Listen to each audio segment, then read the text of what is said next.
Today, we cover the derby demolitions that were. North London derby goes the way of Arsenal, 3-1. Manchester derby saw City win 6-3, and Leicester took it to Forest 4-0. Elsewhere, Graham Potter was off and running at Chelsea with a dramatic win in South London. We'll cover all that was from Matchweek 9, everything from the 6-goal thriller at Anfield to Fat Frank's streaking Everton. This is the Premiership Perusal podcast. Manchester City are still alive here. Balotelli, Aguero! Back, Fuchs, and the ball in behind Damian Bunny! It's 11! It's heaven for Jamie Vardy! You are an ostrich. Well, your head must be in the sand. Is your head in the sand? Are you flexible enough to get your head in the sand? Now the fans are shouting every week, Louis van Gaal's army!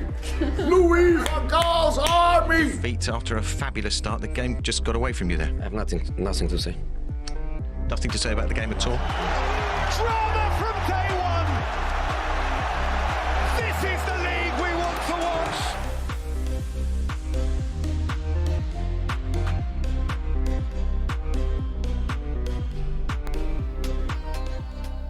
And we're live. How's it going? There were definitely no delays in getting this podcast started. It wasn't that long. We had to fight off the hackers. Yeah, the cyber warfare happened in this podcast studio. Yeah, and if you're blaming any fans, it's probably Villa fans because we're going to bash DVG. Trying to shut down the podcast. Make it stop. Yeah, that's what it was. But we carry on. The podcast continues. It's getting to match week 9. Match week 9. Already 9. Last single-digit match week of the season. How about that? Over a fourth of the way through the season. First game. Big one.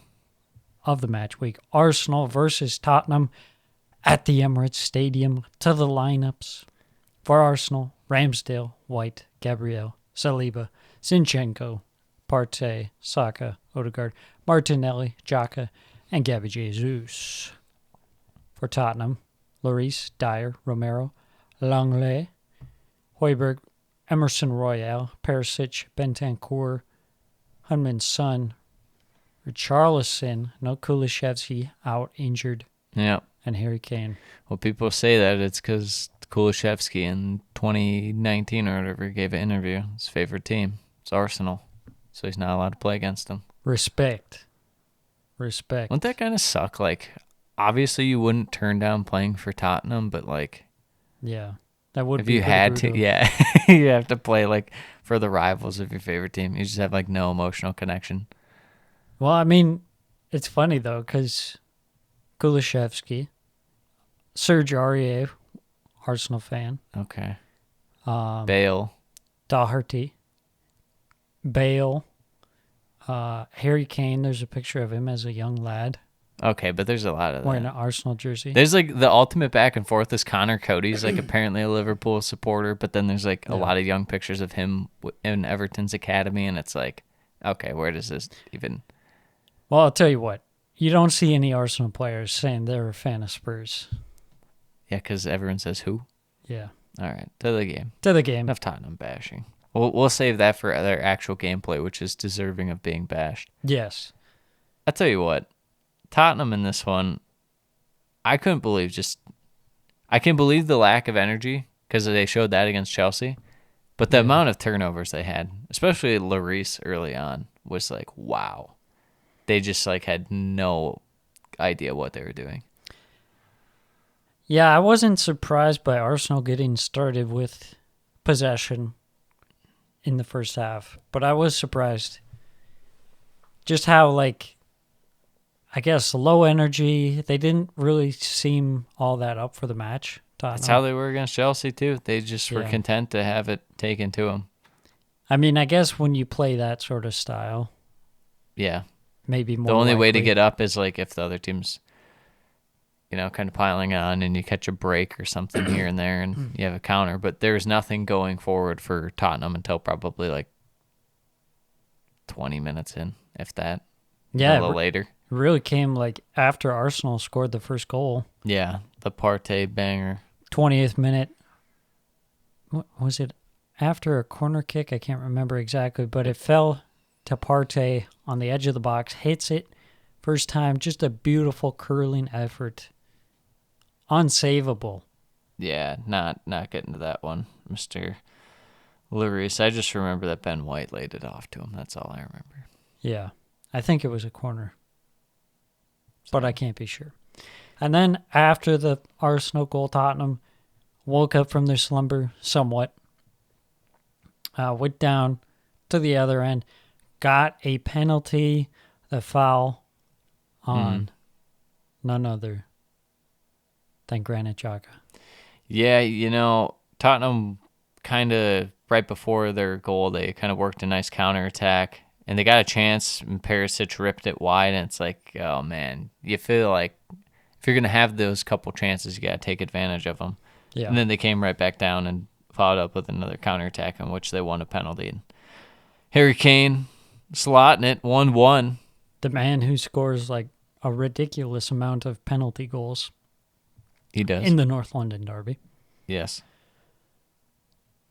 And you're thinking, maybe Tottenham getting back into the game. Yeah, they can hang around. Yeah, Arsenal just not able to push through Tottenham and pin them in like they were earlier. Kind of opposite of that, really, for a bit. But mainly more balance as the half went on. I would say that the one highlight for the rest of the first half was the Gabby Jesus run, I think around like the 38th minute or something like that. Ended up in a shot right at Lloris, but the dribble sequence was fantastic. Goes into halftime, 1-1. Second half, Arsenal don't take long to get the scoring open for the second half. It's the Lloris spillage. And it's Lloris. It was the initial shot saved by Lloris, and then it fell to Romero, who kind of passed it back to Lloris, and it just went right through the wickets. Well, not really. Kind of. I don't know. He didn't catch it. His arm wickets. He didn't catch it. Tottenham couldn't get the ball. Gabby Jesus got it, and he put it away. Yeah. And he put it away. It was not the best spell of play from Tottenham, that's for sure. No, and they continued having a terrible half as Arsenal kind of had the bulk of chances in the second half. Tottenham were just really struggling on the ball. Yeah.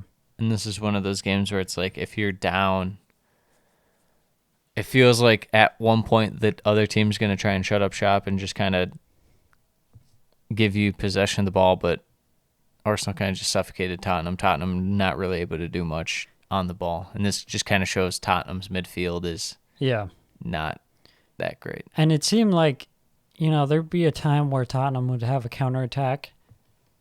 And if they just had the one pass to really break it open, they would always mess up that pass. Yeah.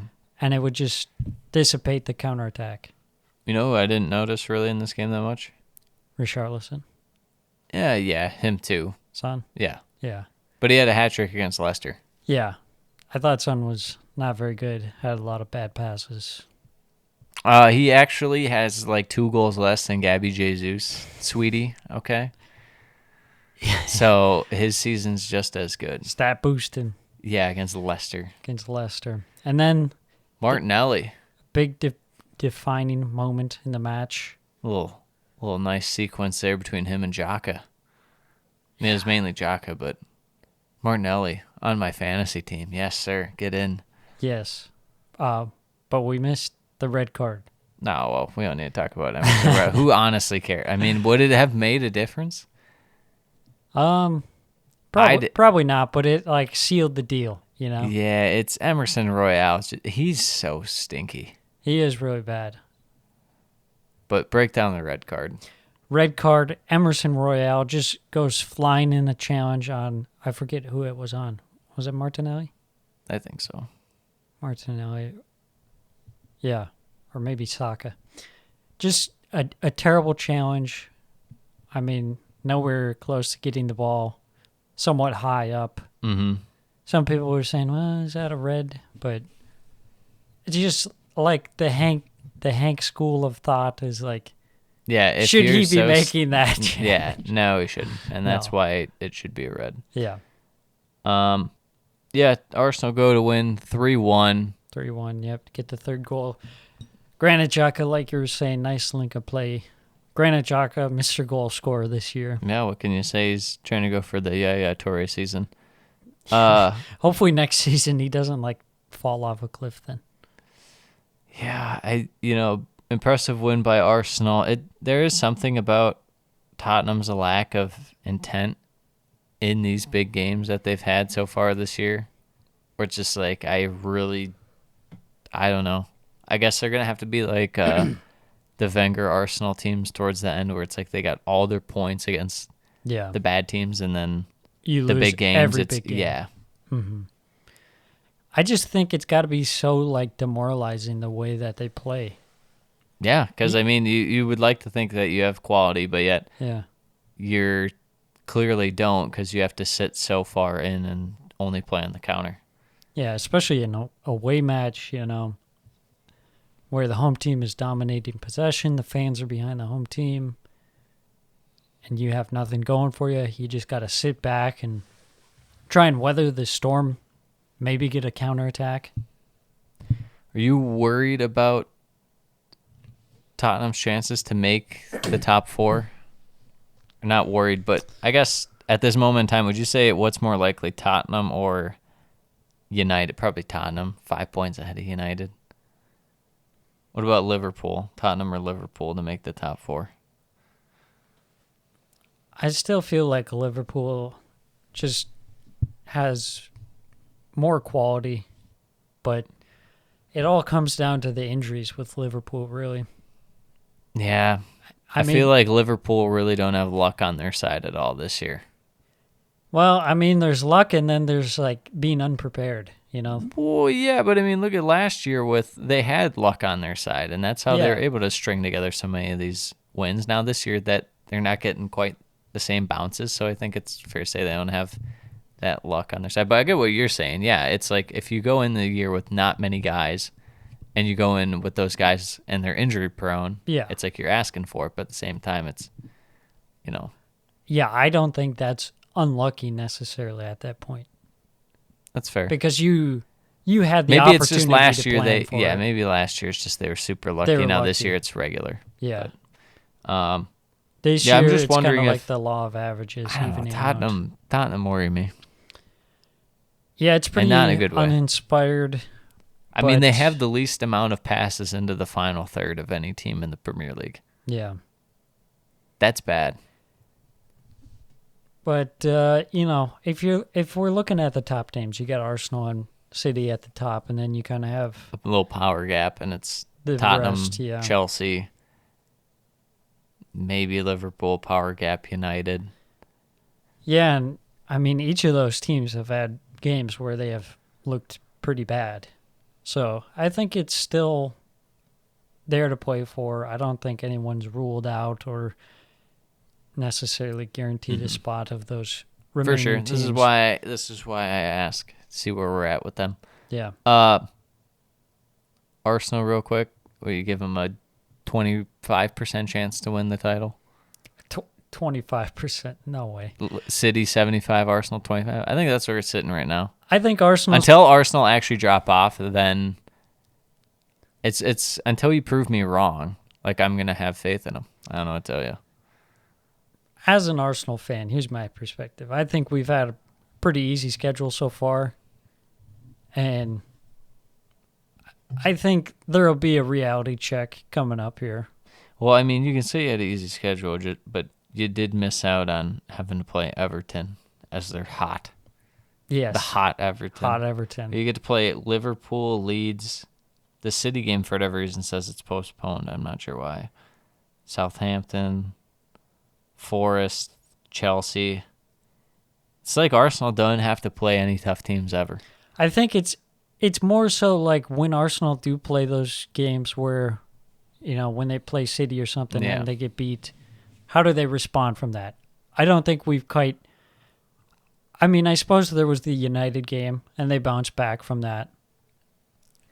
But, I'm just cautiously here Sure. saying I don't think we're going to win the title. Sure. But anyways, Moving on. moving on to Oh, yes. a stupendous match. I didn't hate it. I think we both called a draw here or something. Yeah, I think 1-1? I think I said 1-1. And So, to the lineups for Bournemouth: Neto, Mepham, Adam Smith. Is it Senesi? Senesi?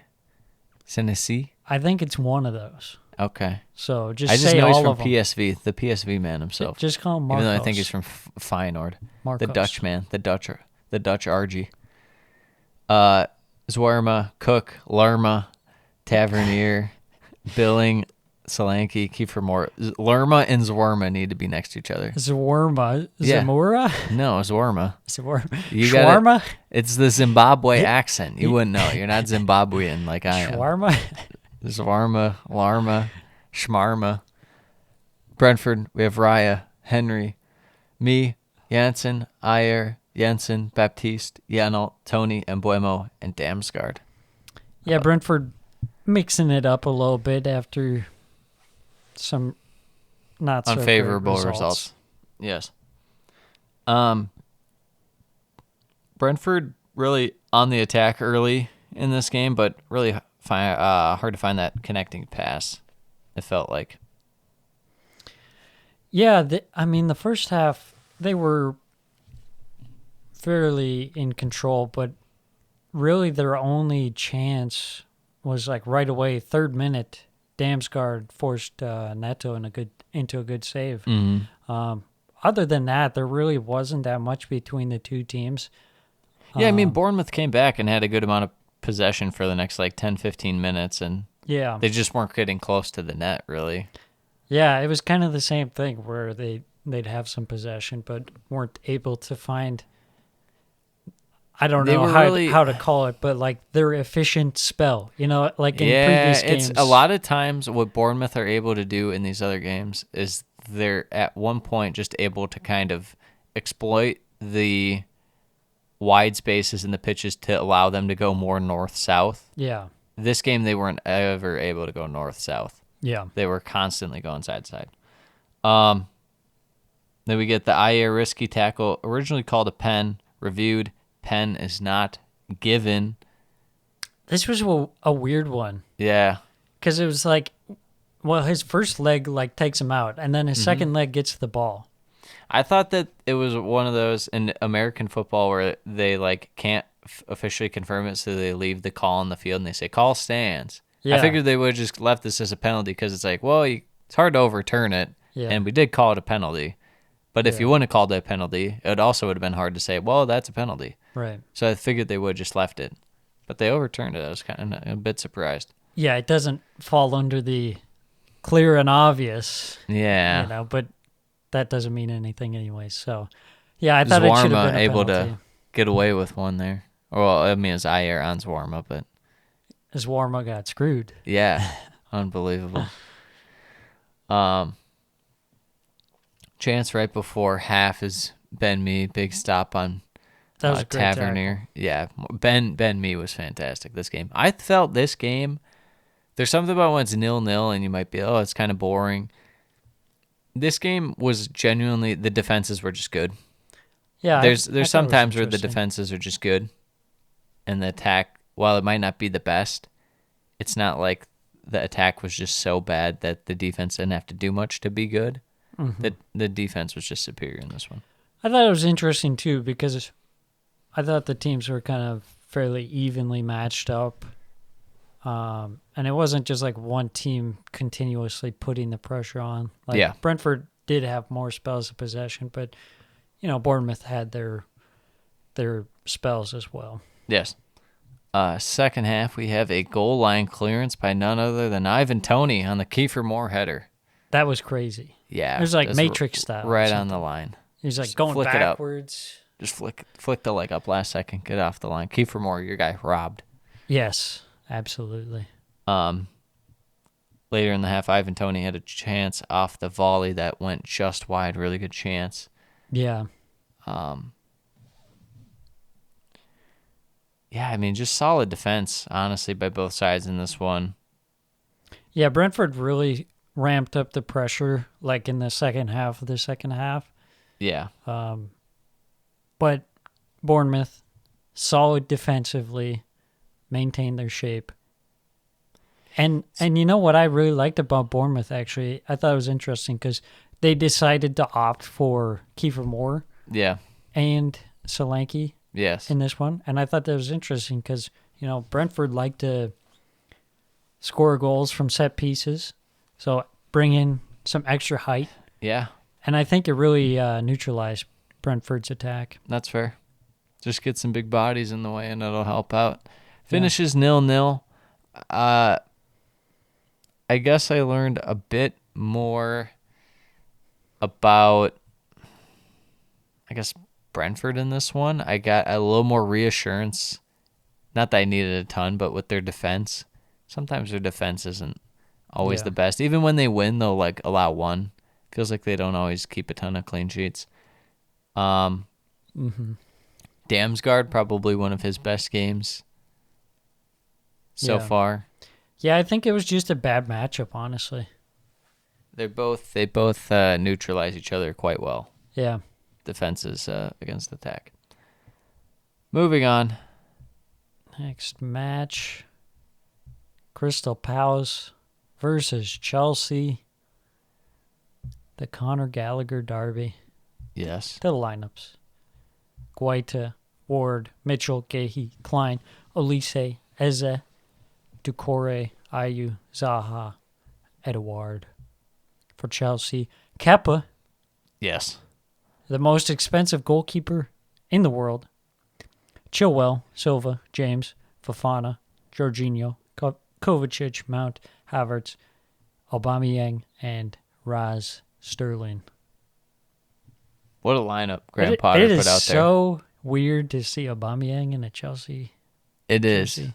It doesn't feel real, especially since Tuchel's gone. It feels like a dream. You must be dreaming. It's like you play a video game and then you turn on colorblind mode and then all the colors are Or I different. was just thinking it's an absolute FIFA transfer. That too. It is a FIFA transfer. Aubameyang unveiled at Chelsea. It's like, what? All right. To the game. First chance. First goal. Crystal Palace gallop through the midfield. First cross finds Edouard. An amazing ball by Mr. Ayew. Yeah, that Dime was actually dropper. nice. Dime dropper Ayew. See, Chelsea didn't expect it. They're like, he's trash. How would you know? You're like, we only expected him to press. Yeah. He's out here dropping dimes. He's not supposed to do anything on offense. Palace pushing fast on the counterattack. Etze with a good shot, better saved by Kepa. I thought Palace did an amazing job in this game of playing their style to a T. They look strong.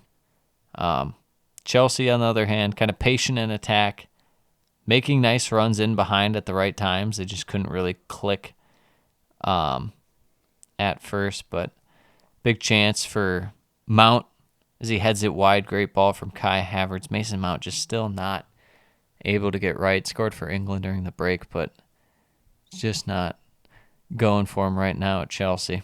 Yeah. Chelsea with a cutback pass leading to Raheem Sterling hitting the post. Kind of had a feeling of Chelsea doing everything they can and then can't score kind of feel. 83% possession at the 25th minute for Chelsea. And then questionable call.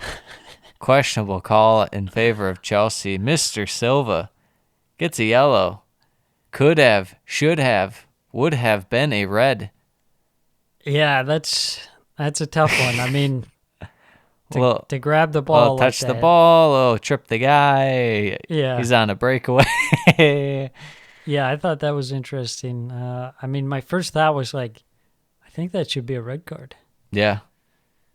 He kind I of had got the away same with thought. the veteran move, I guess. Yeah, he's such a, he's got the moxie. He's got the the He's very shifty coy. tactics. Yeah. Plays like, it off "Whoa, like it's right." nothing. Grab Yeah, the ball. what happens? What do you mean? Hey, we're all friends here. Yeah. Got reviewed. Nothing. Just a Yep. yellow card. And then a couple minutes later, Chelsea, He gets the assist. he gets the assist. The long ball up. Thiago Silva heads it down to Aubameyang. Nice turn-in shot from Aubameyang. That ball by Reece James to Silva was Oh, dirty. mint. Right before half, we had an indirect free kick. Yes. That was great. Oh, I love love to that. see it. Unfortunately, it was terrible. Yeah, Mount puts it wide off the side netting, but 7 yards out and Joel Ward with that back pass, that was fantastic. 7 yards out, and Mount couldn't even hit the target. No, brutal. Absolutely brutal. Halftime goes in 1-1. Second half, Palace, a little more possession this half to open. And it felt like everyone on Palace is getting hurt right now. Does it not feel that way? There were a lot of injuries in this game. Yeah, I For mean, even Palace, before long the game, ones. there's a Yeah. couple guys hurt for Palace. Yeah, tough. because this one wasn't a Klein had an injury and Klein, he got hurt but kept playing, but yeah, was clearly in some discomfort. yeah, So, that's unlucky. yes. Kepa and Guaita, I thought, had good games. When called into action, they made their saves. Yeah, As both sides had plenty of chances. Chelsea, as we got closer to the end, kind of felt like they were one pass away. And then in the very end, it didn't matter that they were one pass away because they just ended up hitting an absolute belter of a blast outside the box. Conor Gallagher. on the return Unbelievable. to Selhurst, He had to do him dirty. got the standing ovation when he got subbed on. Yeah. Hey, respect though, he didn't celebrate. No. I mean, could you imagine if he would have? That would have been a dick move. That'd have been bad juju. I mean, when you score the winner and it's just a banger like that, it'd be hard Yeah, not but- to. But the man respects Palace, and I respect that. Exactly. Finishes 2-1. Graham Potter, first Premier League game in charge of Chelsea. First Premier League win. Yeah. What were your thoughts on how Chelsea looked this game under Potter with the 4-2-2-2? Yeah, it was definitely a difference from the Tuchel ball, the Yeah. U ball. Definitely a lot This more was the spaced Y, out. the Y ball. They form a Y. Yes. More spaced out. It wasn't like just get as many guys to stand in the box at the same time. Like actually rotate the ball, try and move the defense around. And of course, I mean, it wasn't the best, but I think it's better than the U ball that they were Yes. playing. And I think the subs that came on did a good job to change the game, especially Gallagher, of course. But, yeah, I don't know. I think there's still a lot of progress to be made, but I think they're heading in the right direction. Yeah. It'd be interesting to see what Graham Potter will want to do when he has money to bring in transfers he wants. Yeah. I Leo feel like, Trossard, number one. yeah. Oh, oof. Well, off that hat trick, might as well, right? I feel like there's going to be something regarding the midfield. I still don't feel great about this midfield. And there's talk now about they just let Conte leave at the end of the year. Yeah.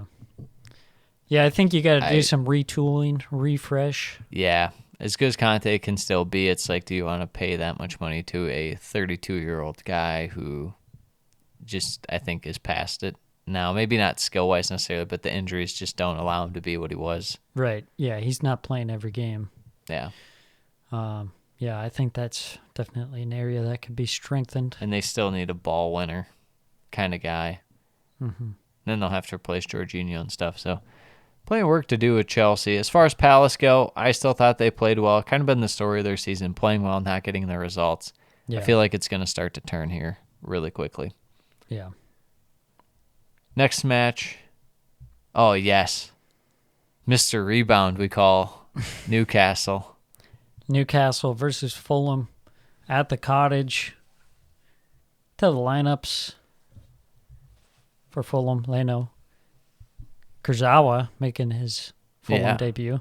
Tosin, Ream, Mbabu, Harrison Reed, Nathaniel Chalaba, Di Cordova, Reed, Pereira, Dan James, and Mitrovic up front for Newcastle. Nick Pope, Trippier, Botman, Cher, Byrne, Willock, Longstaff, Bruno G, back in action, Callum Wilson, back in action, Jacob Murphy, and Miguel Almiron. What a team. To the match. Newcastle nearly score from a long free kick 5 minutes in as Dan Burns' shot rebounds to Callum Wilson, who taps it just off the post and out. So many posts and out this season. And then where it all goes downhill. This was a really good challenge right here, if I have to say so myself. 8 minutes in, Nathaniel Chalaba absolutely on one. Just goes completely studs up into the shin of Mr. Longstaff. Sean Longstaff. Ugh. About as clear of a red card as you can be. Wasn't called that way, though. Had to be reviewed. Which is crazy because you watch it and he just like comes flying in. Flying in, with no studs regard to up, the ball. right at Longstaff's ankles. That was crazy. Yeah. Yeah, I mean, Newcastle had a certain energy about them early on, and this definitely didn't help things for Fulham. Yeah. I thought the side-to-side for Newcastle and kind of switching up play was working real well because Fulham was just not able to cover all that space. Yeah, they did look better than they have in recent weeks where it's been kind of uninspired. Even if Chalba's in there, it's still maybe it finishes like 3-1 or something or 3-0, but it doesn't feel like Newcastle was actually in control. It felt like peak Newcastle towards the end of last year. Yep. 3 minutes later, Newcastle opened the scoring. Callum Wilson finishes off Willock's header after a nice cross from Trippier. Just an absolute goal steal. Why did this review take like 2 to 3 minutes? I don't remember there being a review. This was reviewed. It was reviewed for like 2 to 3 minutes. It was like clear as day. They just had the screenshot up there of all the guys in a line. Oh, checking for offside. Yeah. And I was like, what are we looking at? I probably just fast forwarded through that. Probably. I was, because I had it on, and I was like, what am I looking at? What are we talking about? Newcastle continued to pour on the pressure as expected. I mean, Fulham are out of the game. They were out of the game to start with, and then they go down to 10.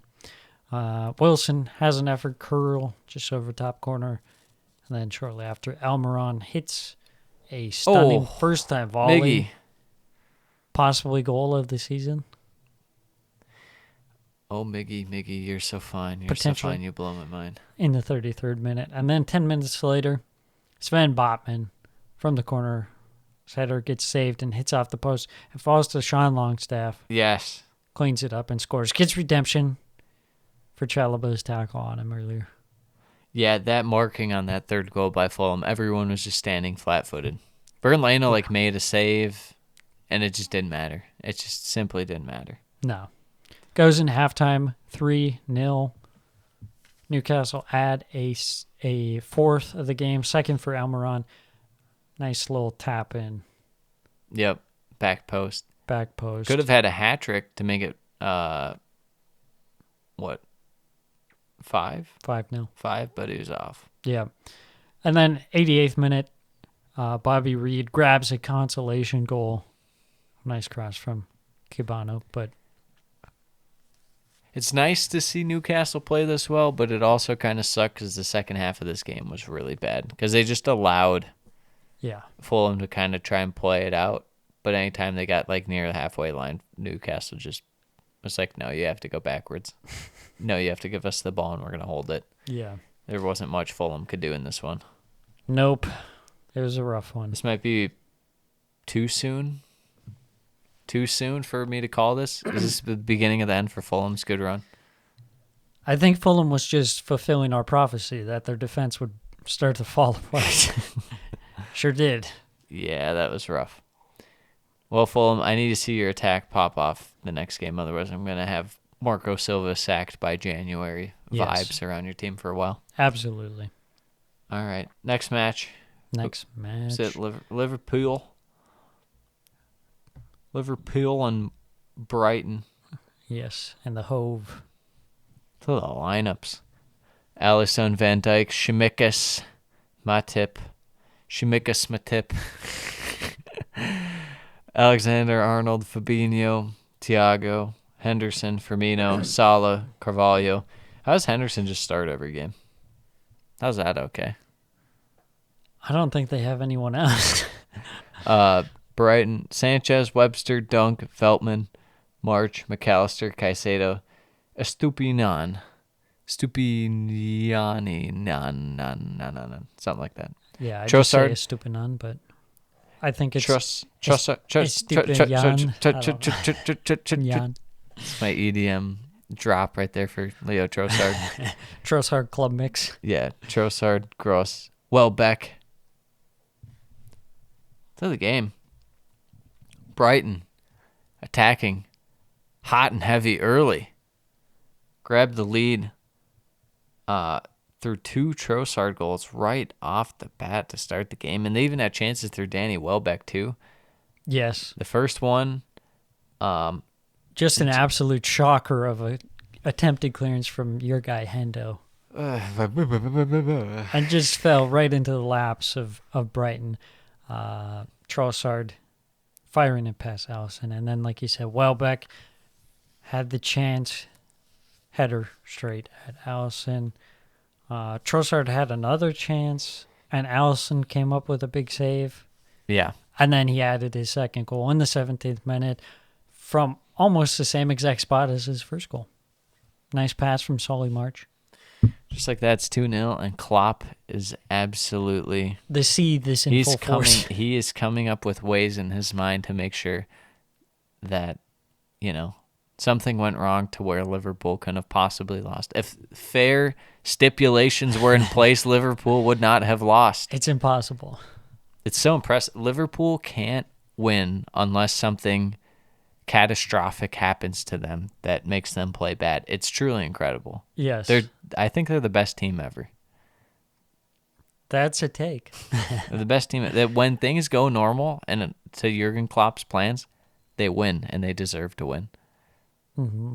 But when, it doesn't go his way, it's just because something went wrong. That's true. The pitch was too dry, as they say. Liverpool finally awake from their slumber, and Salah forces a save out of Bobby Sanchez. Mm-hmm. Then a couple minutes later, Firmino grabs one back. Weird play. Salah out front, and then kind of does a drop pass to but like Firmino. Across the face and net / the box, and nice finish by Firmino. Yeah. Goes in halftime, 2-1. Liverpool in the second half of the first half were, applying more pressure. Yeah.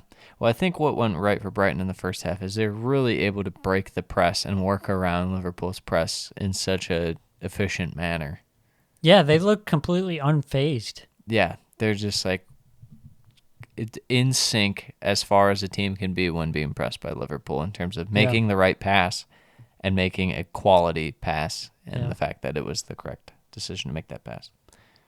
Second half, Liverpool break quite fast, which results in a Bobby Firmino goal. That is some quick counterattack play by Liverpool.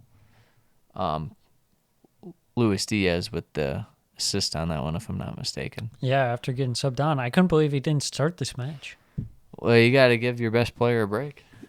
Like, I get he had international duty from, South America, but I don't know, man. You got to be playing Louis D. Nah, you just throw him out there. He's literally your guy this season, so. Yeah. Yeah, I mean, Liverpool add a third from a corner. Bobby Sanchez. Come on now. This son. was one of those Bobby Sanchez moments where you're like, okay. Normally it doesn't end up in a goal. It ends up in a near goal, and you're like, what the hell was that? And then the camera pans on him, and he's adjusting his gloves. Yeah, and he's just pointing off, cool. He's like, yeah, okay, goal kick, take this goal kick. This one, he goes for the punch, he whiffs, and then it just hits off of, I think, Dunk. Or it was Webster, actually. Just Yeah. bounces off of him. Webster and was like, not. He's like, this isn't going to come to me. It goes through like 4 guys, hits him in the arm, and goes in. And Yeah. he's like, well, shit. So Liverpool take the lead 3-2, but then after that, Brighton really get back in the game, applying pressure. Yeah. I wouldn't say it's fair to say Liverpool sat back. I think Brighton just kind of finally got back in the game. Yeah. Kind of calmed it down to their pace that they were looking to play at. Yeah, I thought it was impressive that they didn't just kind of say like, okay, well, I guess we lost the game. You know, they went after it. Welbeck had a save, forced Alisson into a I was save. going to say Welbeck save. And then my guy, Mitoma, this guy's a legend. The ultimate super sub. Yeah, he came in, he was popping off. Cross goes all the way to the back post. The Trossard shoots and gets enough on it to get it past Alisson's hand. Completes the hat trick. And Van Dijk, he should have got something, to block the cross, but he just I think whipped this on it. was really the completion of like showing how bad Liverpool's back line is this game. Van Dijk had errors. Alexander-Arnold had errors. I know he's not part of the back line, but Henderson was quite poor. Yeah. Not good. It was not good. Yeah, they don't look anywhere near what they used to be. No. Last minute chance in the 91st minute. Sanchez making a fingertip save on Trent Alexander-Arnold's free kick. Yeah. Absolute superb save. The yin, the yang of Bobby Sanchez. You live and die with Bobby Sanchez. He giveth, he taketh away. And it ends 3-3. What a great game. Yes. And we got to see De Zerbi dance. De Zerbi, what a great first game. I think after they went up 2-0, he was like, what the hell is going on?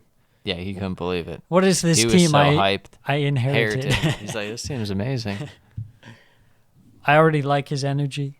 Yeah, I mean, the dance around, that was fantastic. The just like Yeah. rapid feet in a circle. Yeah. He's So doing a good. ladder drill. So good. Liverpool, this is just concerning. There's no way to put it. I don't trust anyone in your midfield, and I don't trust your defense Yeah. at all. Yeah, I think the thing is, this game, they dug themselves a hole. 2-0 after 17 minutes. And then they managed to come back, pull themselves out of it, and take the lead. 3-2. But what do? They squander it. They blew it. They blew it. I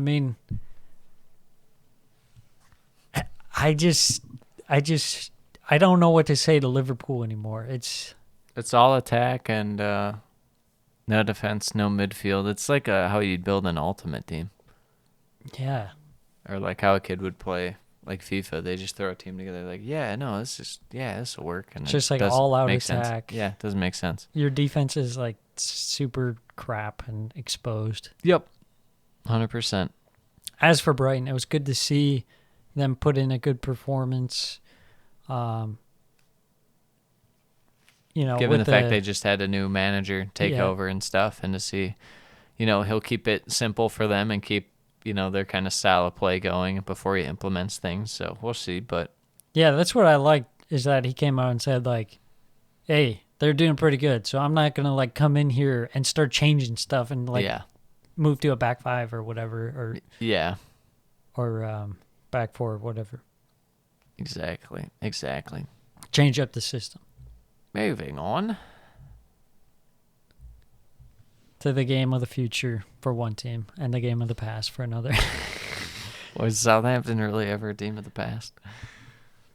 They're going to be soon in the future. Southampton versus Everton. Lineups for Southampton. Bazunu, KWP. Chaleta Sarr making his debut. Chaleta Sarr. Larios, the youngster, getting a start. He's like a dollar store Livermento. Yes, exactly. Bella Kotchep, bottle of ketchup. Maitland-Niles, Joey Rebo, James Ward-Prowse, Stu Armstrong, Che Adams, and Sekou Mara. For Everton, team of the future, Jordan Pickford, Tarkowski, Mikolenko, Coleman, Cody, Onana, Iwobi, Idris Ganagai, McNeil, Gray, and Neil Maupay. That is a menace of a front three right there, if I've ever seen it. McNeil, Gray, and Maupay. Dude, let's go. If things were going bad for Everton, we'd be shitting on them so hard. They're so insane. They've put together this front three and won a game. Their midfield and defense is so good that it doesn't matter. It really is. Game kind of starts off Southampton quite sloppy. Everton creating chances early, but Everton were just getting to the end line and crossing. It somehow just couldn't get anything to go in. They couldn't really get many people on the end of these balls. Everton's attack was quite poor. Yeah, it was really lacking that killer instinct, the final pass, the final shot, anything like that. And then Southampton, being classic Southampton, was just continuously giving away the ball. Yeah. They created more chances as the half went on, Southampton, that is, but just not really high-quality ones. Yeah. And I think where this game really breaks down in the first half is Everton were just so dominant in midfield, especially at ball winning. Yeah. Iwobi able to hold on to the ball. Iwobi's he's like Kovacic level of just really good midfield player that can hold the ball, control the game for you, able to go side to side. Kind of that facilitator. Yeah, exactly. Gay has looked okay since coming back. Nothing amazing. I still like Onana. Yeah, I think it works he's a crazy guy. Well, as a 3, if Yeah. you put him as a 2, I think No, that'd be it's a bad. little sketchy. Yeah. So it goes into halftime, 0-0. Second half, fast start for Southampton as they turn Everton over in midfield. Quickly transition as Adams finds Aribo for 1-0. I don't know what that defense by Everton was because no one tried to close down Joe Aribo. They're just he's going to try and pass, so let him walk it in and shoot. Right. And he walks it to 11 yards in and rips it. And it's what did you think would happen? A surprise Pikachu face. Yeah, what the hell were you thinking? Yeah, Everton, though, they woke up. They said, okay, our turn. Straight back just a couple minutes later from a that long set free piece. kick. Great ball from Gray, and Onana's header across falls into the path of Connor Cody. And this time it stands. That Onana header, he got up. It was just really nice all around. Yeah, absolutely. Southampton nearly have a chance after there's a scramble in the Everton third. The ultimate 2-goal right here. Tarkovsky kind of uncharacteristically has a bad giveaway, but Che Adams has his shot saved. And then just a minute after that, Everton take the lead, go down to the other end. McNeil. And There's about to be a pen and people stopped playing and Dwight McNeil didn't and he ripped it and they scored. Yeah, and he's like, all right, near post OP. It's about time. I think when's the last time Dwight McNeil scored? 2019, 2020? Didn't score last year at all. Yeah, maybe 20. I'm not sure. Sheesh. Not good. But hey, Everton, they do it. Southampton holding a lot of possession since the second goal. Cutting down on Everton's ability to impact the game and attack, but they just really lacked that cutting edge. Everton kind of felt fine to give them that. Southampton's best chance in the second half came to Shaletta Shar. Little back post. Unfortunately, got a little too much on the flick and it went a bit high. Mm-hmm. That's it. Everton, club of the future. We turned the tides for Everton. We believed it into existence. I looked at him. I said, you know what? Everyone's laughing at him getting these shit draws. I'm like, you know what? They're not that bad. If only there was a stock that we could have bought. We'd be rich. Yeah. 2-1 Everton. Everton getting it going again. Had we known that we would flip on Everton like this, I don't think we could have said that we'd predict Everton to go down.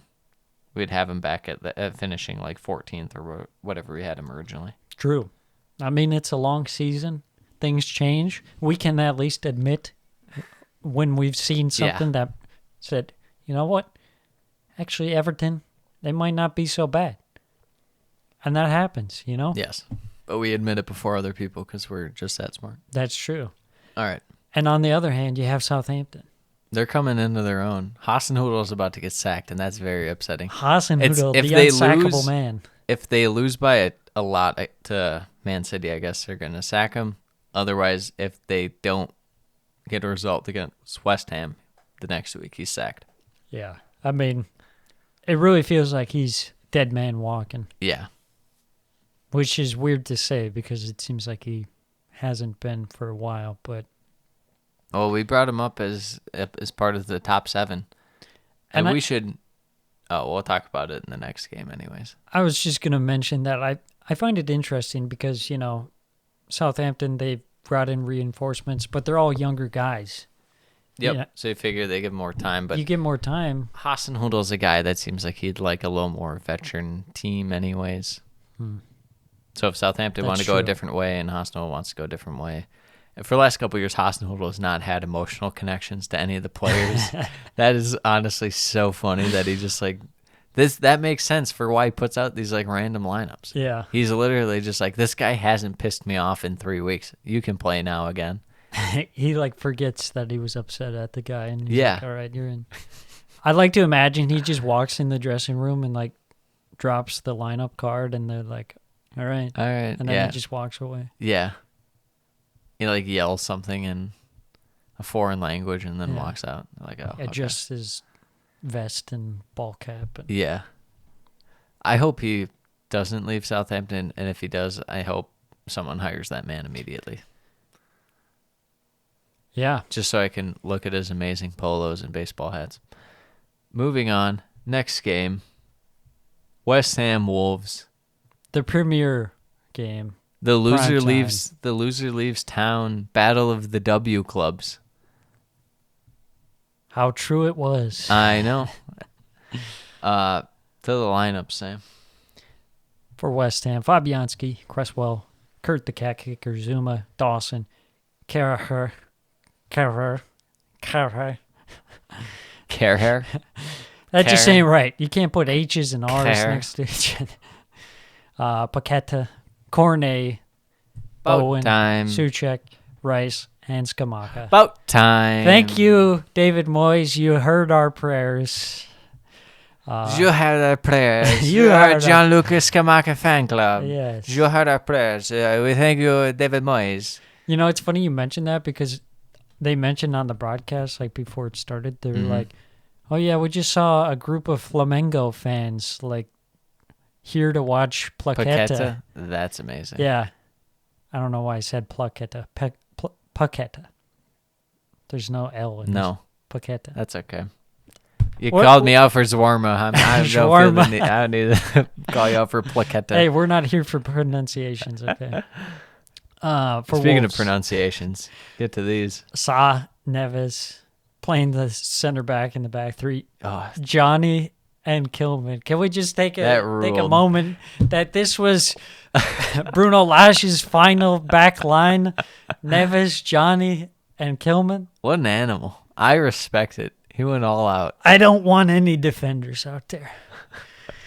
He had to put Kilman out there because he's actually like class. If I must. Ait Nouri, Semedo, Nunes, Matinho, Neto, Porens, and Guedes.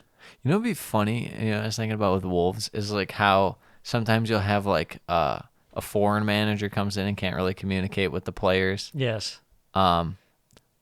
In this case, Lage is Portuguese and the players are Portuguese. Like, what if they brought in like Big Sam and he couldn't communicate with any of the Portuguese? That'd be guys? so good. That'd be so good. I hope they do. I mean, they got to be running out of Portuguese managers. Fucking hell, I can't talk to the guys. I don't know English. There's a fucking Portuguese lot over there. Oh, that'd be so good. Today I learned Daniel Podence was Portuguese. I thought he was French the whole time. No. I thought he was like that one guy. Valbuena. Valbuena. The, whatchamacallit, the little guy, the other little guy, the 5'3" guy who's on like Marseille and stuff. Yeah, the that's French true. team. He is French. Yeah. You just thought they were the same guy. Well, there can Something only like be that. one 5'3", man. True. To the game, Wolves kind of looked decent early. West Ham looked a bit slow, and then as the first half went on, Wolves didn't look as imposing, and West Ham were playing like old West Ham. They actually kind of had fast build-up play, and they looked to go forward. Yeah, they were actually committing players forward. Souček was getting forward. Yeah. They had numbers in attack. It was looking good. All you had to do was put a little pressure on Wolves. They had one center back out there, for God's sake. Yeah, exactly. And two fullbacks. Yeah. And it's funny, too, to think, like, oh, now they moved to this back three, this makeshift back three, when they're like, oh, we don't need Cody. Yeah. Sell him, loan him, and then obligation for 4.5 mil. First chance. Yeah, I texted that to you this week. I was like, I saw the official figure came out that was like 6 mil or 5 mil or something. I was like, who the hell? 4.5 mil. Who okayed that? What, 4 mil? He's an England international. He might be like 29, but what the hell are you doing? 4.5 mil gets you like half a goalpost. That gets you like Jay Lings on a free. That's what that gets you. Speaking of Jay Lings. But anyways, West Ham, kind of their first chance of the game. 16th minute. Jared Bowen looked up for the match, cut inside, had a shot, fell to Skamaka, but couldn't get his feet sorted. Yeah, that was unlucky. 29th minute. Again, Jared Bowen's nice move leads to a block, and then it falls to Skamaka, who rips a shot. My. The touch to volley it to himself. Very nice. I mean, West Ham weren't starting this guy, and his choices came down to PSG and West Ham. Yeah. Why was this guy not starting? I don't know. David Moyes is a man set in his ways. I need Mikel Antonio out there. He can't do anything, but I love him. Wolves had some possession, but there were quite a few injuries during the first half. Kind of a stop-start first half. Second half, Traore with a chance, going just wide. This game reminded me how much I hate that guy. It just bothers me when he gets subbed on with his stupid oily arms. It's like, come on, dude, stop. You're on the bench for Wolves. You're a loser. A team that can't score, and you're freaking oiling up. Like, stop. Please. Reminds me of something like in-house where someone's like a super sweaty tryhard, but they absolutely suck. Yeah, exactly. 3 minutes later, Jared Bowen gets his goal.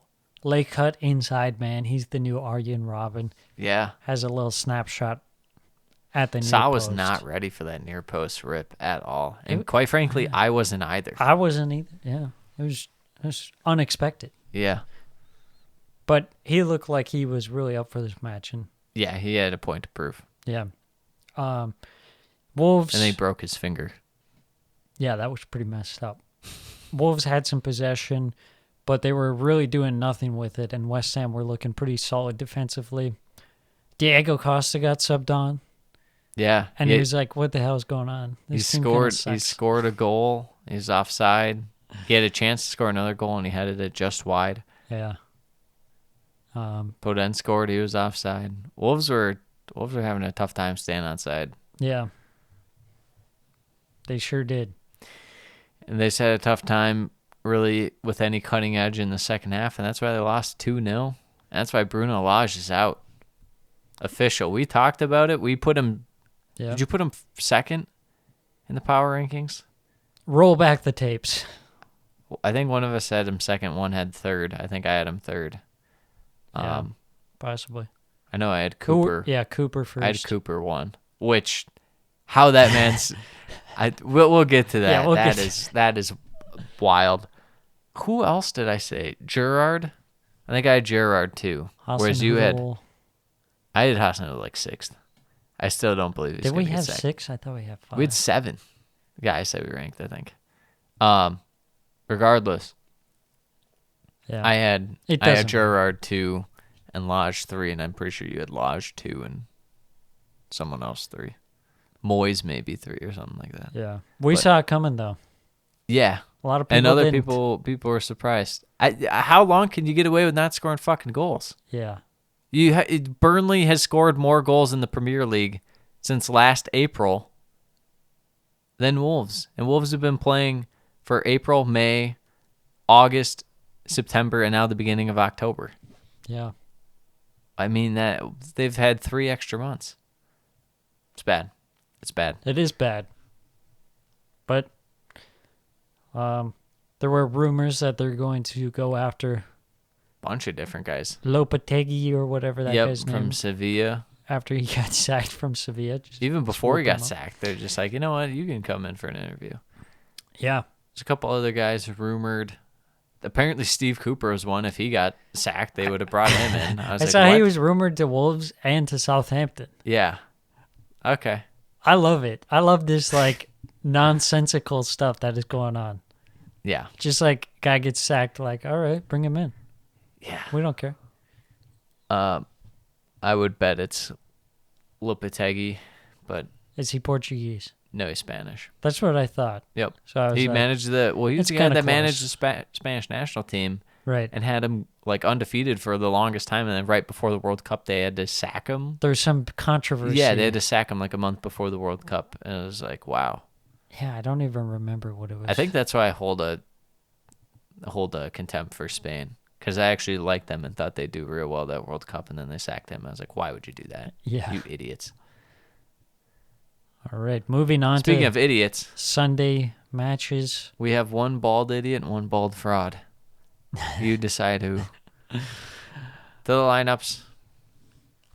For City, Ederson, Walker, Ake, Cancelo, Akanji, Gundogan, De Bruyne, Silva, Haaland, Jackie Grealish, Phil Fodes. For United, De Gea, Martinez, Malacia, Varane, Dalot, Fernandes, Eriksson, Anthony, Sancho, McTominay, and Rashford. Casemiro left on the bench. Ronaldo left on the bench. Ronaldo left on the bench. Luke Shaw left on the bench. Facundo Pellistri left on the bench. Yeah. Fred left on the bench. This was the battle of the ultimate elite 17s of the league, Fred and Kevin De Bruyne. True. To the game we go. United's defense bum rushed early. Mad scrambles kept out, but you could tell from the off this was going to be a long afternoon. Yeah. 3 minutes in, and there's already a scramble in the box. Man U's defense, I thought, just right off the bat, was not wide enough. They were not wide enough, and then the layers of their defense in midfield were not scattered enough. Yeah. And it was going to be way too easy to pick passes all game long. And that's what you get as Phil Foden is found on a cutback pass for an early 1-0 lead. Bernardo Silva with the assist. Big free kick chance for Ilkay Gundogan hitting the post. City were just able to do whatever they wanted this game, I tell you that much. Yeah. Grealish had a chance to, ended up not scoring, tipped over the bar. Eventually, they get a second. Erling Haaland off the corner is cleared almost off the line, but it was already over. 2-0 for City. And then a little Man City transition, a little counterattack for the third goal. So good. De Bruyne, a little dirty ball over the manlet himself. He can't jump high enough. Lissandro Martinez, it's dropped in. Erling Haaland. That ball was absolutely filthy.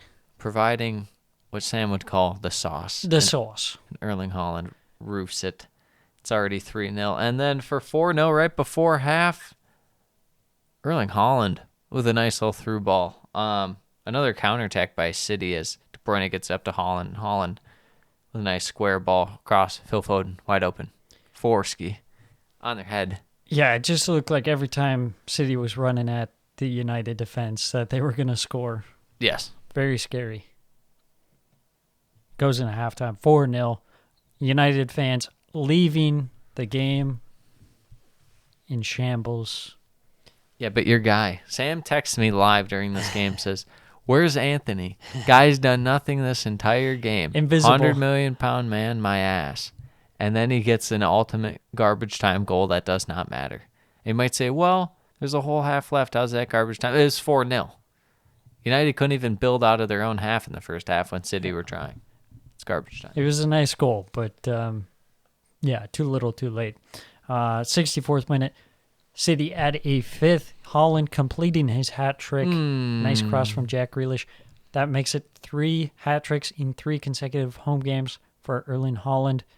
That's a new record. He's on pace to score 65 goals. This guy is like a human cheat code. Erlings. This guy...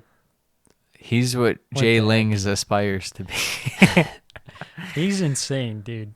And then in the 73rd minute, the double hat trick as Foden gets his third, another assist from Haaland. Unbelievable. The 3 goals, 2 assist game for Haaland. And then United go into garbage time goal mode. Oh, yes. Martial. And Welcome to Manchester United, Anthony Martial. Martial with the brace. Yes. 6-2. And Man U fans are saying, hey, we won the second half. 3-2. It was pretty sloppy from City, I thought. Well, no shit. I mean, who cares? You're up 6-1. Yeah. I mean, Pep cares. Pep cares. I know that. Sit down! I know he wasn't happy with Nobody talk! Nobody talk! But yeah, I mean, overall, this was kind of what we were looking to see. I didn't think it would be this evident or this bad by United. I thought it would be more, 2 or 3-0, but... We were pretty hot with our predictions in terms of, like, yeah, where results. It was. Yeah. Like, United getting battered. Yeah, oh, yeah. Oh, yeah. Brentford, draw. Everton winning. Yeah, we were on fire. Did you say Arsenal was going to win? Yes. Okay. No. Draw, maybe? You said that they were going to lose. I said 2-2 draw. Yeah. I did say Chelsea 2-1 victory at Palace. Genius. Yeah. I forget I what predicted a draw for the next game we're going to get to, Villa Leeds, because I couldn't decide a winner, so it worked out. Yeah. But no, I mean, City, they're obviously amazing. Haaland's great. Yeah. Foden, we might have to semi-apologize to him. Yeah. He's there. He's Yeah. there when someone has to be there. He does a good job. I had that thought too. I was I like, just need my okay, guy. I just need guess my he's guy good Grealish. now. Yeah. Need him to get rolling a bit. Gucci Grills. Yep. DJ Grillo. He's doing Is there DJ any way on the that side. Mahrez gets back in this team for games that matter? They just let him play Champions League group stage games and like Carabao Cup games. Yeah, I don't think so. I think now I think Jackie Grealish in the side. Yeah. As for United, I mean, Start playing Casemiro, would you? Why'd you buy him if you're gonna start freaking McTominay? Bruno Casemiro. It's just so stupid. Like, you could see it coming. Like, okay, I couldn't. Me and Mr. Ten Hag could not. just because you got results doesn't mean that the team. But that's what we talked about doesn't with need changes. United, where they got results and they like had this faith. Yeah. And it's like, you didn't play well. You're grinding out shitty 1-0s, and that's not what you're going to be able to do against good teams. Yeah, exactly. Beating Southampton 1-0 is a bit different than having to go to City. Yeah. Moving on to the next match. I hated this game. This is my least favorite game of the week somehow. Leeds versus Aston Villa. The lineups. Meslier, Koch, Cooper, Struijk, Christensen, Aronson, Roca, Harrison, Adams, Sinistera, Rodrigo. You know Rodrigo's 31? No. I didn't know that. I thought he was like 27. Martinez, Konsa, Mings, Augustinson, Young, Luis, McGinn, Ramsey, Watkins, Coutinho, Bailey. Well, I tell you what. Leeds looked very aggressive early on, and they looked a whole lot faster. Mm-hmm. Villa kind of settled it down as the half went on, taking the pace out of the game and stuff, and just blatantly time wasting. Dude, I was going to say that. It was And they did not ridiculous. They did not want any openness to the game. Started to get more possession as the half goes on, but the chances were really just not there. The most entertaining part of this game was tempers flaring. You're Yes. bound to have that with like John McGinn and Douglas Luiz out there, an angry Scot and an angry Brazilian. Mm-hmm. It's dangerous. Yeah, it was interesting because Leeds, like you were saying, controlling possession in the first half, weren't able to create really anything at all. But Villa didn't have much possession, but they were the team that at least had some shots on target. Yeah, They had 5. They looked and a half. they looked real good ripping them right at Melier. Yes, Nice soft saves. that's true. I saw some people's team of the week and they had like Melier up there, and I was like, he didn't He didn't do do that anything. much. Yeah. Sinistera flashed the ball, but Rodrigo couldn't get a toe on it. And Rodrigo had a shot that went wide. So many fouls. Yeah, Like, it felt like there was a record amount of fouls. there might have been. It's crazy. There was a good amount of cards in the first half, wasn't there? Or am I crazy? Let me look. Villa had a couple of chances towards the end of the first half, but Four cards in the first half of this. straight at Melier. Goes into halftime 0-0. Second half, Sinister in the 48th Second yellow. minute gets a second yellow card. Absolutely stupid, preventing the free kick from being taken, and gets Nice his one, fella. sending off orders. And if you're Leeds, you gotta be so pissed because you're, The better side. the in better this. side. Now you're gonna have to just kind of manage what you can get. Yeah. Coutinho had a flying volley that hit off the post. Watkins couldn't get the rebound on target. And Bamford had a chance saved. And then Aronson's follow-up also saved. Villa fans kind of starting to turn on my boy Ollie Watkins. Please sell him.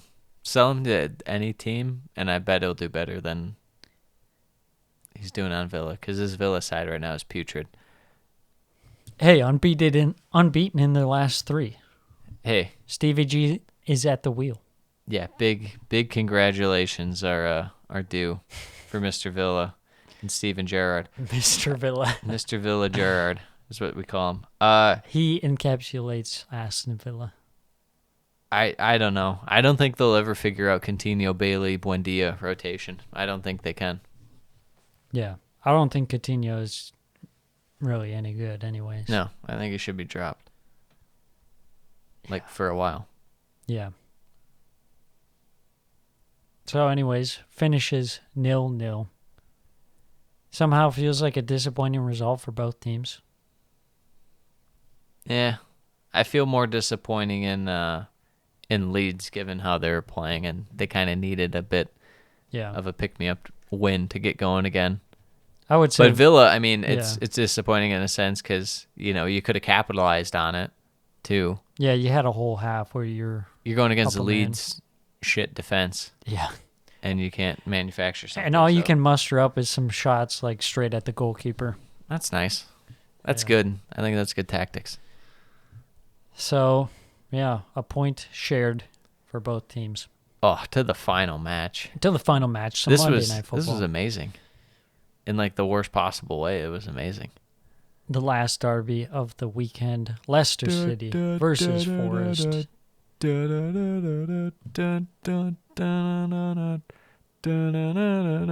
Danny Warden at James Justin.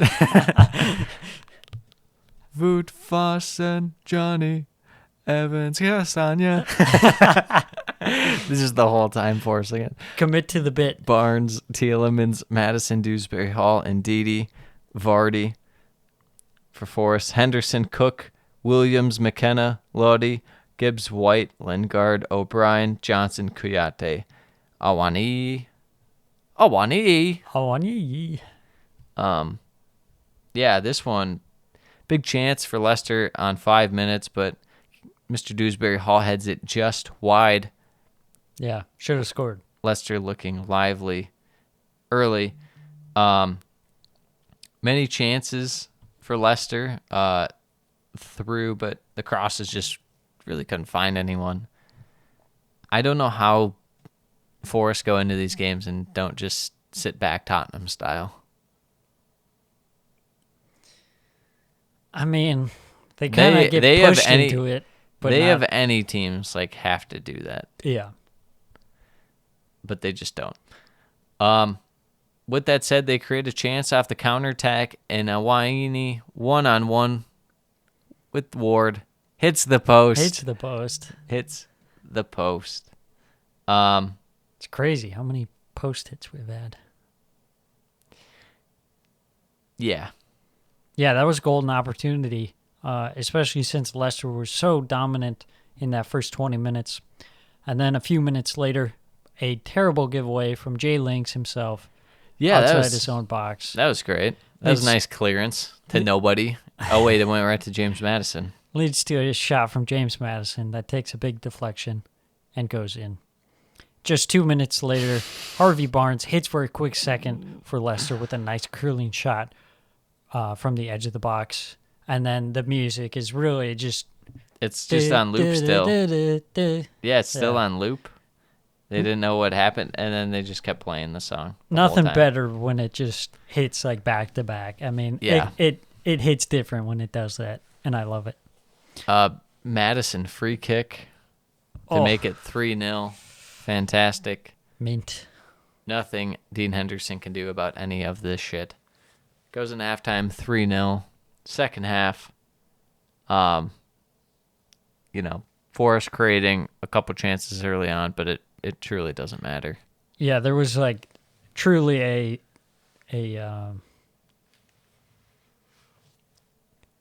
I had the word for it, a clown show in this chance where Awanyi kind of got in behind, and Danny Ward is coming off his line, and he's just kind of in no man's land. Yeah. And Awanyi just kind of shoots it at him, and then the rebound falls to Brennan Johnson, who has like the worst first touch ever. All he needed was like a decent touch. He's and he done could have this scored. before, though. What was it, the game against Fulham? He was played through. Yeah. And he just had just a horrible touch. It's like, what the hell is wrong with your foot, man? he's got the lead foot. Yeah, what the heck? Leicester add a fourth in the 73rd minute. What a goal from Patson Daka, the backheel flick from James Maddison. Leicester win it 4-0. What a statement win. Wow. The KP was rocking. I got to say, respect to the Leicester fans. They had good vibes for the team. Good vibes from the very first minute. You know, I appreciate that when the team's struggling and you still support the team. I don't know what to tell you about Forest. They This is suck. bad. This is really suck. bad. This is like worse than... This is on par with Norwich of last year. I don't think it can be worse than Norwich. I think Lodi is going to have nightmares of getting absolutely toasted. Yeah. He's like, bring me back to that Letico where I can play against some farmers. Not James Maddison. James Maddison, what a player. He's asking to be bought. He's not asking him. He's demanding to be bought by someone. Who that someone is, I don't know. Yeah, he's been one of the informed players for the past year or so. Scenes when United sell Bruno and buy James Maddison. I was thinking Newcastle seems kind of like a logical that fit, makes more sense. but I like your option better. Bruno to Newcastle, and then No, They Bruno have just two Brunos. Bruno out Bruno of my G, life, so Bruno I F. don't have to be disappointed by watching that guy. he sold his soul for that first season, and then he Even died. after that, he was fine. It's just like he really got run down, and I don't think he's Yeah. ever recovered. Yeah. Team of sure. the week. Team of the week. Team of the week. Team of the week. Yes. Fabianski, Trippier, Ben Mee, Chris Mepham, Reece James, James Maddison, Kevin De Bruyne, Thomas Partey, Phil Foden, Erling Haaland, Leo Trossard. Let's go. That's the only way to do it. Let's go. The two center backs, one from each team in the Brentford and whatchamacall game. Bournemouth. Game. Yeah. Had to be done. All right. Match week 10. This might be the most I'm looking forward to a Leicester game in a while because I don't know what to expect out of either of these sides. Yeah. Bournemouth versus Leicester. Vitality. Yeah. What are you looking at in this one?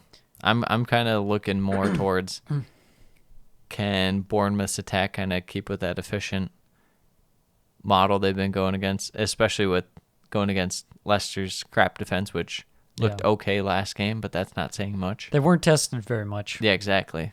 And then can Leicester's attack keep piling on the pressure against Bournemouth, who look to be a solid defense so far? Yeah, especially at home. Yeah. Yeah, I definitely would like to see Leicester keep the vibes, keep the mojo going. And like I was saying last week, Leicester are better than 20th place. Hank didn't believe me, but I believe. I still think they're a relegation team. I'm going to say 2-1 Leicester. Okay. I'm going to go with a 1-1 draw. Next match, Chelsea versus Wolves at the Bridge. Who in the hell is the manager of Wolves this week? They didn't hire anyone officially. They're going The to interim man. find some Portuguese guy off the street, throw him on the bench. Diego Costa's going to be in this game. He's going to be roughing it up. I'm not happy for it. The return. I wish we could have played Wolves and then they signed Diego Costa. Makes me sad. Yeah. Yeah, it'd be interesting to see if Graham Potter has any rotation in his team, if he just sticks with the same team. Fofana obviously hurt, so there's going to be at least a slight bit of rotation as he's out a few weeks for Chelsea. I would say Chelsea 2-0. I'm going to say 3-0. I'll be interested to see if Gallagher gets a start. City, Southampton, the Eddie had. Can City bury the man who's... Yeah, we don't think it's possible for him to be sacked. Can they put the final nail in the coffin? I think this goes one of two ways. Either City win 9-0 or Southampton wins like 2-1. There can only be one of those two options. And I'm leaning more towards the 9-0. I don't think either of those are going to happen. I think City will have a bit of a drop-off game. They just had a big derby. Southampton backs to the wall. Maybe Hans gets them going a bit. This is where Southampton excels when I know. people are really counting them out. Yeah, I'm going to go with a 2-1 City win. All right, I'm going to say 9-0 City. Okay. Newcastle, Brentford at St. James. This was a hell of a game last year. Finished 3-3. Yeah, this is going to be a tough one for Brentford. They're kind of going through it. Yeah, they're still holding on well, but Newcastle's really clicking right now. I like the way that their midfield played against Fulham. The way that they're able to get Trippier in the spots they want him to swing those balls in, and you have a healthy Callum Wilson. I don't think Isak's back for this one, but at least you have Wilson. We go Newcastle 3-1. I'll say Newcastle 3-0. Brighton, Tottenham, Amex.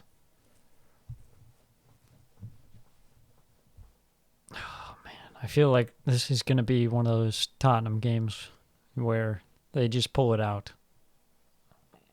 Get the win. Really? What are you looking at in this game as far as matchups? Because I mean, Brighton are going to be able to hold the ball. It's just a matter, can Tottenham counter against them? Because Brighton honestly do a good job of preventing teams from countering. Yeah. I mean, they were exposed against Liverpool, conceded 3 goals, so I think there is some gaps there. I think Tottenham will win 2-0. Okay. I'm going to go Brighton 2-0. All right. On to Sunday's game. Crystal Palace versus Leeds at Selhurst. This should be a good one. Yes. Lots of energy. Palace, love the midfield. I love the pressure that they'll be putting on Leeds' back line, especially.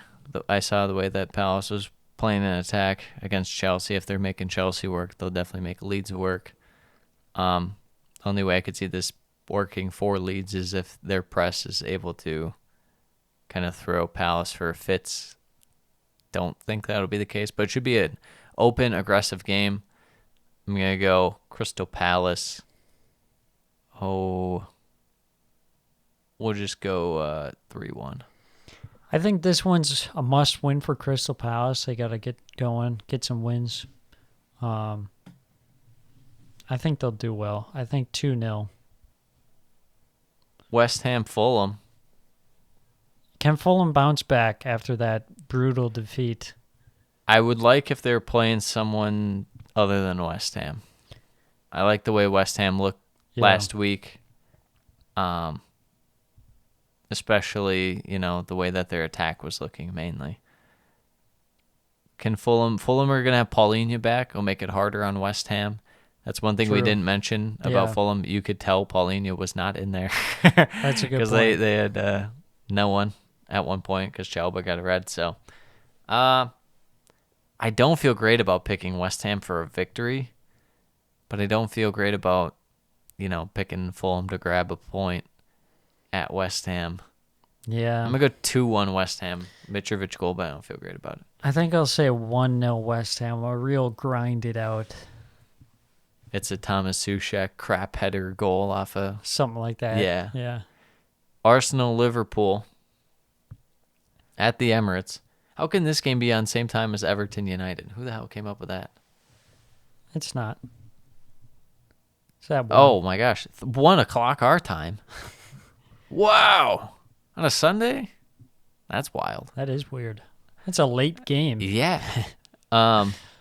They want to hide this from everyone's eyes when Everton win. Arsenal-Liverpool. Liverpool's midfield is just, I can't trust it. Yeah. I really can't. I get that sometimes, whatever reason, Klopp gets results against Arsenal. I just can't see it in this one for that particular reason. I don't gonna know. say- Liverpool scares me, man. I'm going to say 2-1 Arsenal. I think Liverpool, they just scare me. Yeah, they have your number They in the have past, they have our number. but I genuinely don't. I don't know how you can trust their midfield. It's so bad. It is actually so bad. I think it'll be 3-1 Liverpool. Oh my goodness, this guy's anti-jinx is pathetic. Everton, United, it's pathetic as United playing Christian Eriksen as defensive midfielder. Goodison's going to be rocking. We called that Everton would get at least one win out of these, like that next run they had of West Ham, and then they play United this week, and they play someone else big coming up, and we figured they'd win one. They already did win one. Yep. And they built off that with a win against Southampton. Can they make it 3 on the trot against United? I don't think they'll win, but I think a draw is possible.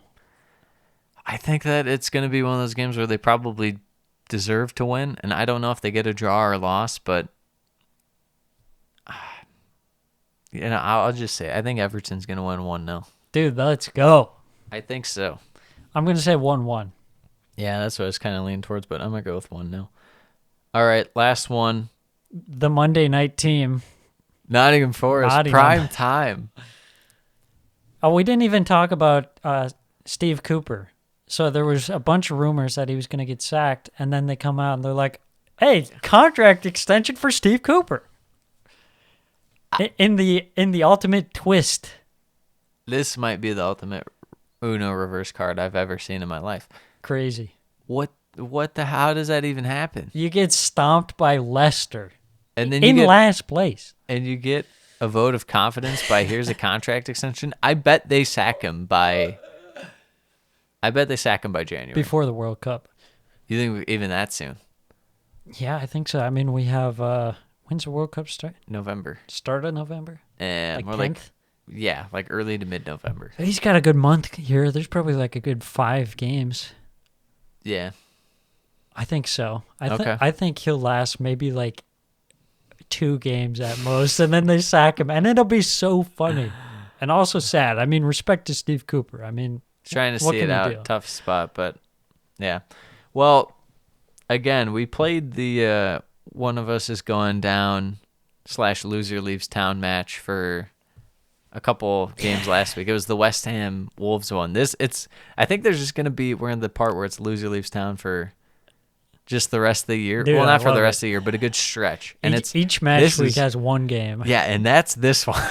The battle royale Gerard- to the death. Gerrard and Cooper on the brink. Yeah, I mean, this game, it's going to be bad. It's going to be quite boring. Yeah. Your hope is that if you're Villa, you're able to hit some counters, but I don't trust your defense enough to where they can stop Forrest, because sometimes Forrests are frisky. I don't know why they don't just start Dennis. I know he hasn't looked Yeah. that great, but I think get he him out there probably for should. a full like at least 60 as a starter just to see. Yeah, we saw Awoniyi squander his chances. Yeah, Jesse Lingard needs to be benched. The man sucks. permanently. Yeah, permanently. Jailings. He's so trash.